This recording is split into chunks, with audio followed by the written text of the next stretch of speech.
Well, okay, for starters, there was a child here earlier. Is the child still here? No longer here. Okay. Is I gone. had a mini panic attack because all of my shit is on Pride Month and being gay and queer and I can't multitask, so excuse me for a second.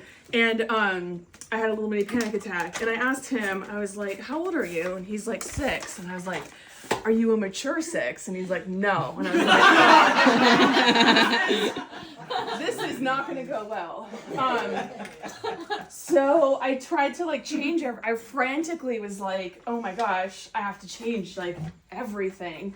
And now I have empathy for all the comics I made fun of at Ash's other gig at the Majestic who could not alter their material for children. And I was like, why do y'all keep saying dick jokes? And I was like, oh, because it's funny and it's hard to change everything last minute. Okay. So anyway, I think I literally crossed out like half of it and changed it. So anyway, okay.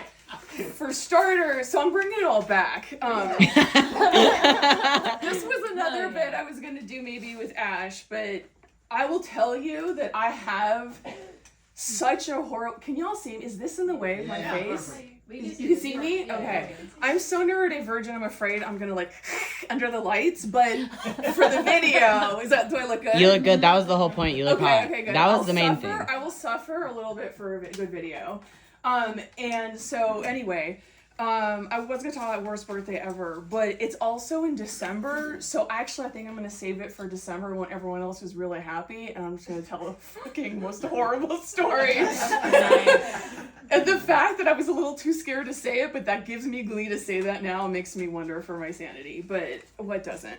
So, okay, so it's Ash's birthday month. Notice I did not say happy birthday, I'm just stating the obvious, that it's Ash's birthday month, and also it's Pride. It's Queer Pride Month. There's different prides, so it's Queer Pride Month. Whoop whoop. So I can't tell who in here exactly is queer because that would be rude to assume things, but yeah, that's what I try to say. Yeah, exactly.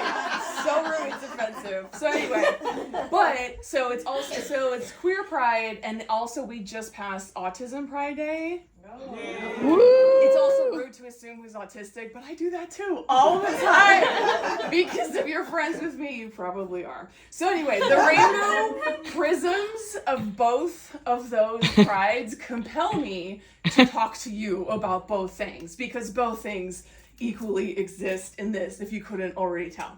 So you'll notice I'm reading, I'm not talking. And that's because on top of physical disabilities, I have cognitive, learning, developmental, and psychiatric ones. I know it's a lot, and I know I also don't look like it, and they're like invisible disabilities, but I promise you, after hanging out with me for a few hours, you could like pass a quiz on the ADA. You could literally start a business offering accommodations. So I call my cognitive disabilities diet dementia, and only time will tell if it's actually going to turn into actual dementia. Right now it's an MCI, a mild cognitive impairment. That sounds fun, but that's not as cute as diet dementia.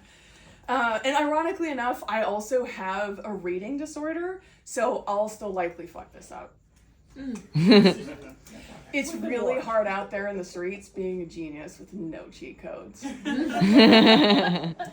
So, anyway, we queers, we really do know how to pick a Pride Month. It's June, and that's to commemorate the Stonewall riots, of course, but we are true visionaries, and we have got our priorities straight. No, straight. Clear and queer. That word is banned for the month of June. Woo! In June, it is wonderful, it's beautiful outside, and it's playtime. It's the perfect time to dress like a slut, and everyone is still fresh and fuckable. I almost took that out, but Sharon didn't fucking trademark that shit or anything. But anyway, I want to focus on the true spirit of Pride season, aka gay Christmas, bisexual blowout, hot human summer. We're trying to be inclusive in here, okay? I'm a word nerd and a Pride purist, so in case if you're wondering what my queer credentials are, I studied queer literature at UC Berkeley, go Bears, and I did, yes! I can't see because there's a light in my face, but whoever said that. So I studied Oscar Wilde's, that was my thesis about how fucking gay all of his literature was. And then I went over across the bay to University of San Francisco, where I partially studied the laws around same-sex marriage that hadn't passed yet, because yes, I'm that old. And go gays. So, and then some of my queer-focused work experience highlights, I just realized I'm doing this. So in case anyone was like, what's this? The autism in action, you folks. Yeah. This is part of the reason why I have my own chair. I'm like, you can't move in other people's chairs.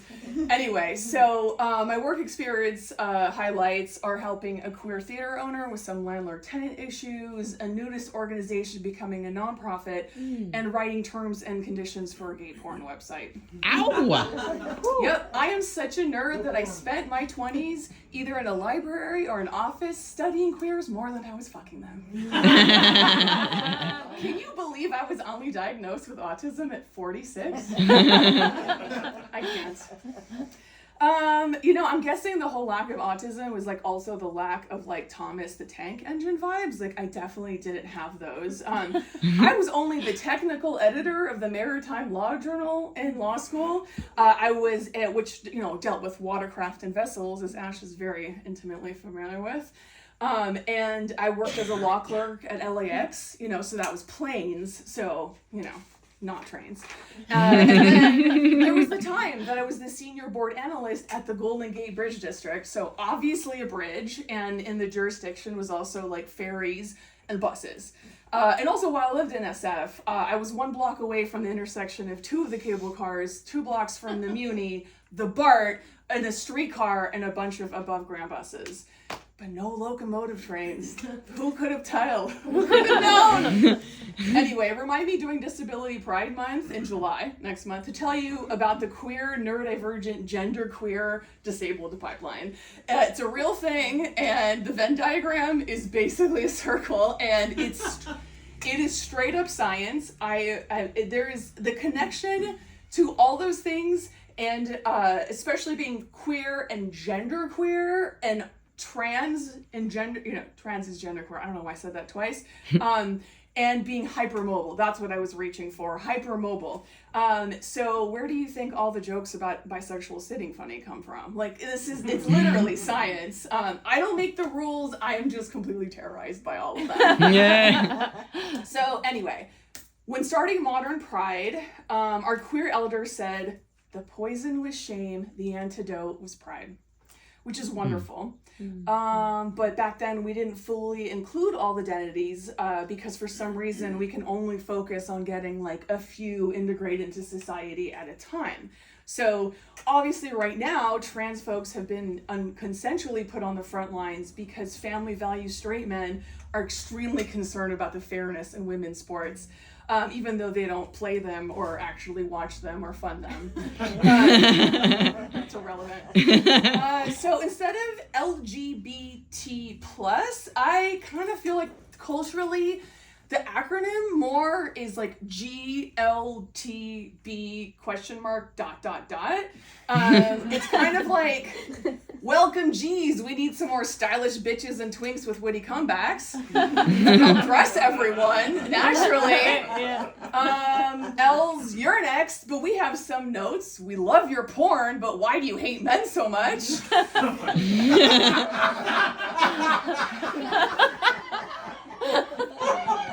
Okay, T's, we see you, but I'll also now make it absolutely about me, and I will whip myself every single time I accidentally misgender you. And the B's, are y'all actually real? I mean, is that why you're called unicorns? And then it's kind of like, oh my god, there's more? Okay, let's just add a plus to all of that. And I know this is generalization and stereotypes, but isn't that what comedy is based on? And I know, like, all queers, especially, monosexual, not especially, and I can't read my own writing. cisgender gays, all of us in the queers have challenges, and we do live in like Mango Mussolini times. So lots of us have challenges right now. True. But sometimes I really get so jealous of the cisgender gays. Like, you at least have enough PR that the straights like understand that, and like, they don't like you, but they accept that you exist. Like, they can deal with that concept. So like, sure, some of them want you to accept Jesus and accept that you're gonna go to hell, but at least they want to like pray away the gay or like cure the gay. They're not just telling you it's a phase you're gonna grow out of. Like, I feel like there's some respect that like we bisexuals don't get, and like, yeah, that sounds fucked up, but yeah, that's where my jealousy is. I want people to tell me I'm going to hell instead of it's a phase. So comparatively speaking, if you're gay, white, cisgender, neurotypical, able-bodied and able-minded, educated, financially comfortable and partnered, you're likely fucking killing it. You're basically straight at this point. And I am so unbelievably jealous. The way I see it in my super jealousy, like bitter old perimenopausal queer head is like, the lesbians are all cuddled up and like taking care of each other and their children. And all the gays, they're so good at finding one out each other in the community, and they're taking care of each other and their dicks. And I don't know who to like be more jealous of gender-wise. I have landed as like my orientation in terms of gender and what's more identity, sexual configurations theory versus common knowledge. That's like, we were not going to go into that, but as you can't really see, but I'm wearing a possum with a gender fluid flag. I mean, yes, if this doesn't explain and give an idea of what I'm like, I don't know what else could. Thank you. So, yeah. He hasn't been named yet. I don't actually know. Thank you. He actually arrived today. I bought it and arrived today. So I was like, we're gonna take you to the tiny mic. So, yes. I think it's a they. Well, sometimes they. I feel like if you want to hear more, I might get to that. But okay, cool. Are we heckling now? Is that what we're doing? I'm gonna address it in just a second. Okay. So I've landed on gender fluid, but sometimes I feel like I have a super masculine gender, and I've always joked that there's a little gay man inside of me. But then sometimes I just think I want to be like a super slut without judgment. Same. It's true. I am such a horror for nature. I would also like to get fucked in a park in a bathhouse sometimes too. I have chronic pain. I could really, really use a happy ending massage. I'm so jealous that the gays now, do you know that they don't even use condoms anymore? The young ones, they don't even use condoms anymore. They just like pop PrEP pills, sometimes dick pills, and actual poppers, and they're like good to go. Do you know how much work I have to do in order to get down and busy? It is a lot of management. It's a lot. There's a lot of places that can get infections, pregnancy. Yes. Never mind any of the other ways that we have sanctioned feminine death by the patriarchy. Side note is my gynecologist made the best note ever when I was complaining recently about how hard it was to get at the pharmacy HRT for estrogen. And she said, and I quote, and I'm reading this, "I guarantee you men have never had this issue with pills for their erectile disease." Literally said that.